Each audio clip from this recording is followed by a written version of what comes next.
Welcome to Petros Family Wealth. Today we're going to talk about the interaction between Roth conversions and when you file for Social Security. Let's go ahead and dive in.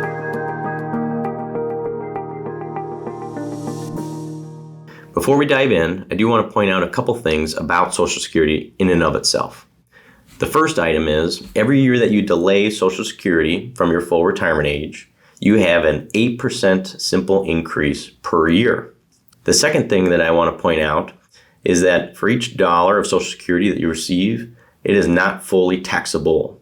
So, as an example, if I were to pull $1 out from my traditional IRA, one full dollar, that 100% is taxable as income and goes against my adjusted gross income. For Social Security, at the highest end, that $1 of Social Security, 85% of that is taxable. So 85 cents on the dollar is taxable as income. As you get lower and lower in the tax brackets, though, you can potentially have 50 cents on the dollar or even 0 cents on the dollar taxable to you.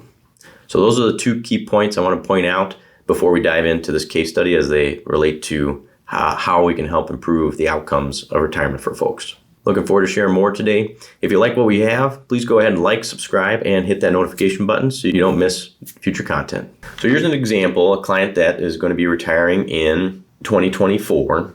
They will hit age 66, and their goals are that they would like to receive $100,000 per year net of taxes, plus for those first initial 10 years that they would like to receive an additional $20,000, so about $10,000 a month net of taxes.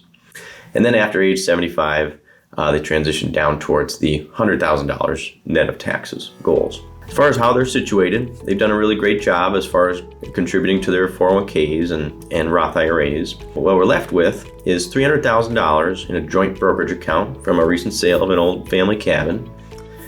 They also have $500,000 each into a traditional IRA, and John has a $75,000 Roth IRA, and their home is fully paid off. Their income and their Social Security benefit is $2,300 per month at full retirement age. And we're going to assume right off the bat, just to start off with, we're delaying that Social Security benefit until age 70. And then we're going to show the impact of taking that Social Security early or after their full retirement age. And then couple in a couple other scenarios. So let's go ahead and take a look at the overall plan.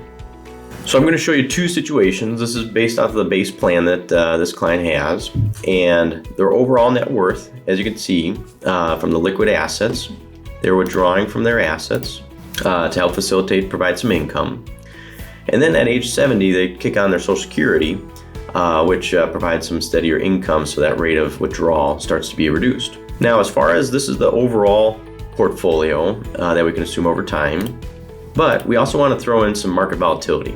And for that, we use what's called a Monte Carlo simulation.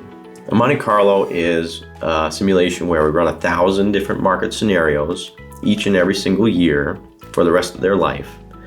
And that stress tests a number of ups and downs, either the Great Depression, the Great Recession, the Roaring 90s, and everything in between.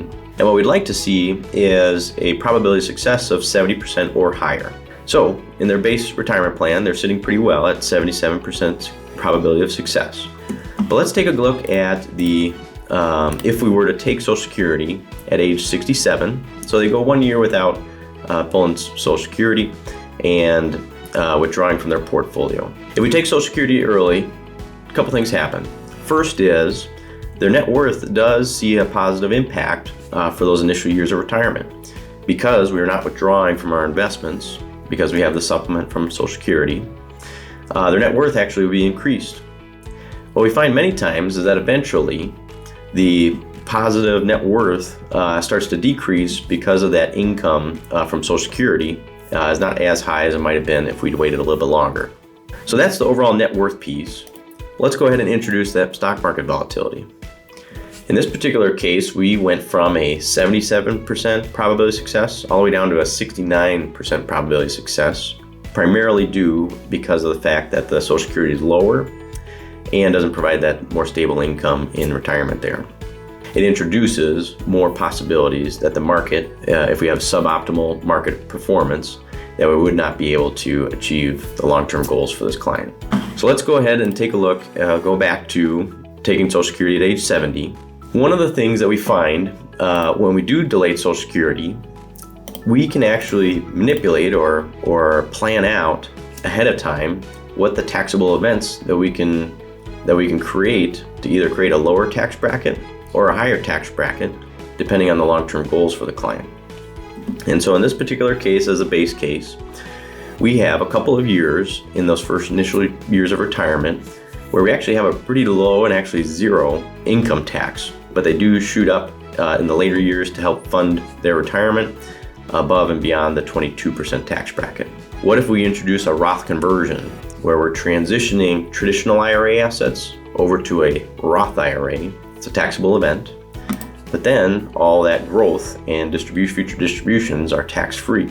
This creates two things. One, more taxes up front, and then the second is that it helps allow the increase in Social Security. And I guess maybe the third piece, it would be that the Social Security benefit later on is going to be less taxable, allowing for a lower tax bracket in the later years. Now, we're not in this situation, we're not converting the entire traditional IRA assets. It's really about finding the blend. But this increases the probability of success by 85%. And the overall net worth, not a whole lot of impact. We are taking some taxes now instead of a little bit later. But the net impact on the net worth is pretty de minimis over time. So that's on the long-term side. What I do want to do, just to add a little bit of granularity, is to take a look at the possibilities for different tax scenarios in later years. Here's a tax scenario that we can model in for 2024, where the client's getting dividends and interest and withdrawing from their portfolio to supplement their retirement. But along the way, they're also doing a pretty sizable amount of Roth conversions. This does create a certain level of taxes, just up in that 12% tax bracket. But what that allows for in later years, so 2028 is when we would assume taking that Social Security of approximately $81,000 between the two of them, with inflation and everything. What you'll see is I have the 2028 with no additional Roth conversions, as well as 2028 with just a little bit of Roth conversions. One thing you'll see, out of the $81,000 of income, in this particular case, in this column, only $12,000 of that is actually taxable. And that allows a client to not only amplify the dollar amount of the Social Security when they delayed it, but also amplify the taxation of that Social Security by having the Roth conversions earlier.